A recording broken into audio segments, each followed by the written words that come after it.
পশ্চিমবঙ্গ সরকারের খাদ্য প্রক্রিয়াকরণ শিল্প উদ্যান পালন দফতরের পক্ষ থেকে আজ অর্থাৎ বুধবার সকাল 10টা থেকে বৈকাল 3টে পর্যন্ত মল্লারপুর নৈশুভা কার্যালয়ে উদ্যান পালন বিষয়ক এক দিবসীয় কৃষক সচেতনতা ও শিক্ষণ শিবির আয়োজন করা হয়। মূলত ময়ূরেশ্বর 1 নম্বর ব্লক এলাকার প্রায় 100 জন কৃষকদের নিয়ে এই শিবির করা হলো মল্লারপুর নৈশুভা সংস্থার কার্যালয়ে। আজকের এই কর্মসূচিতে উপস্থিত ছিলেন ময়ূরেশ্বর 1 নম্বর সমষ্টি উন্নয়ন আধিকারিক আবু আলা মাবুদ আনসার, ময়ূরেশ্বর 1 পঞ্চায়েত সমিতির সভাপতি ধীরেন্দ্রনাথ ব্যানার্জি, জেলা উপ অধিকর্তা উদ্যান পালন সুফল মণ্ডল, নৈশুভা সংস্থার কর্ণধার সাধন সিংহ সহ আরও অনেকেই। উল্লেখ্য, ওই এলাকার কৃষকদের নিয়ে আজ কৃষিকাজ সহ চাষিরা কিভাবে কৃষিকাজের ওপর স্বনির্ভর হবে এই নিয়ে বিশেষ আলোচনা চক্রের আয়োজন করা হয়। আজকের এই বিষয় নিয়ে বিস্তারিত জানালেন জেলা উপ অধিকর্তা উদ্যান পালন সুফল মণ্ডল। তবে আজকের এই শিবিরে কৃষকদের সাথে বাক্য আদান প্রদানের মাধ্যমে বোঝা যায় তারা কৃষিকাজে স্বনির্ভর হতে চায় এবং সেই স্বনির্ভর হওয়ার জন্য কৃষকরা কথা দিলেন কৃষি অধিকর্তাদের কাছে। এ বিষয়ে সংবাদ মাধ্যমে কে কি জানালেন ময়ূরেশ্বর 1 নম্বর ব্লক এলাকার সুবর্ণময় মণ্ডল তা শুনুন। আজকে আমরা যে এক দিবসীয় আমাদের উদ্যান পালন বিষয়ক আমাদের যে কর্মশালা আমরা আয়োজন করলাম, সেখানে যে মল্লারপুর নৈশুভা ফার্মার্স প্রডিউসার কোম্পানি লিমিটেডের উদ্যোগে এবং আমাদের ব্যবস্থাপনায় আমরা 100 জন চাষিকে আমরা হর্টিকালচারের বিভিন্ন দিক দিয়ে আমরা প্রশিক্ষিত করার বা আলোচনা চক্রে আমরা আয়োজন করলাম।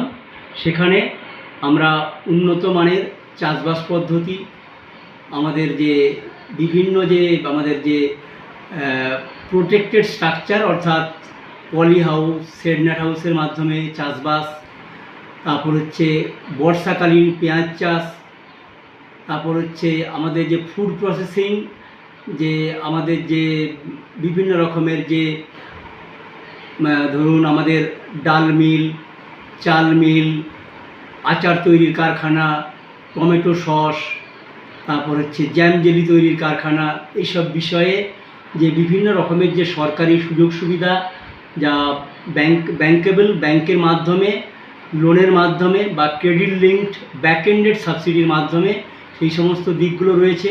এছাড়া আজকে যে বিভিন্ন রকমের যে আমাদের যে নার্সারি চাষ করে নার্সারিটাও যে একটা ভালো উদ্যোগ হতে পারে, বিভিন্ন রকমের ফলের বাগান স্থাপন বা আমাদের যেগুলো পুরো পতিত বা উঁচু জমি রয়েছে সেখানেতে কীভাবে ফলের বাগান স্থাপন করা যায় সেই সব ব্যাপারে আমরা একটা দিক নির্দেশনা করার বা চাষিদেরকে একটা মানে উচ্চ জায়গাতে পৌঁছানোর একটা আমরা অনুরোধ করলাম, যাতে করে আমরা এই জেলাতে একটা দৃষ্টান্ত বা এই ব্লকের জন্য একটা দৃষ্টান্ত স্থাপন করতে পারি।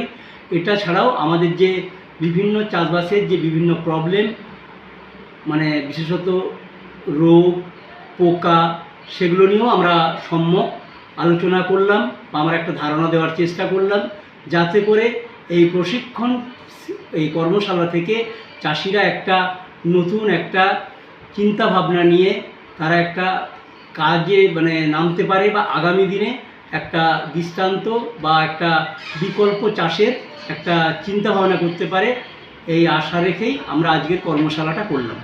চাষিদের কাছ থেকে কতটা কি সাড়া পেলেন আপনারা? চাষিদের কাছ থেকে খুব আমরা বেশ কিছু চাষির থেকে আমরা পজিটিভ সাড়া পেয়েছি।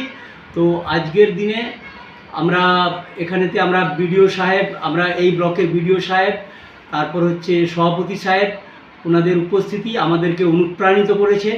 তো এটা ছাড়াও যে আমাদের যে ধরুন আমার যে আমি ডেপুটি ডাইরেক্টর অফ হর্টিকালচার সুফল মণ্ডল, এছাড়াও উপস্থিত রয়েছি। এছাড়া আমাদের ধরুন আমার যে আরও যে সহকারী উদ্যান পালনবিদ, আরও আমাদের যে 4 জন সহকারী উদ্যান পালনবিদ, তারা সবাই উপস্থিত রয়েছেন। স্বপন সিট সহকারী উদ্যান পালনবিদ, পিয়ালি টুডু মান্ডি, চার্লি শর্মা, রাজীব দাস, আমাদের যে আরও যে 4 জন সহকারী উদ্যান পালনবিদ, সকলেই তারা উপস্থিত রয়েছেন। বা এরপর সর্বোপরি আমাদের যে আজকের যে প্রোগ্রামটাকে সঞ্চালনা করার জন্য আমাদের যে নৈশুভা মল্লারপুর যে FPO farmers producer company limited আমাদের সর্বাঙ্গীন সহযোগিতা করেছেন, তাদেরকে আমরা অবশ্যই ধন্যবাদ দিচ্ছি। যে আমরা আশা রাখব যে এই যে এফপিও বা এফপিসি তারা আগামী দিনে চাষিদের সাথে তারা নিবিড় বন্ধনের মাধ্যমে বা আমাদের সাথে একটা সর্বাঙ্গীন একটা টাই আপের মাধ্যমে তারা আগামী দিনে এই যে আমাদের যে কর্মশালা চাষিরা এখানটাতে যাতে কিছু মানে ডেমনস্ট্রেশন মোডে যাতে কিছু করতে পারে সেইটা আমরা আশা অবশ্যই রাখছি যে আমাদের আজকে আমরা প্রোগ্রামটা চাষিদের থেকে ভালোই সাড়া পেয়েছি। এইটাই আমাদের আশা থাকবে যে আমরা এই ব্লকের জন্য একটা দৃষ্টান্ত স্থাপন হবে। কি নাম ও পরিচয় আপনার? আমার নাম Sufal Mondal, deputy director of horticulture, Birbhum জেলার দায়িত্বে আমি রয়েছি।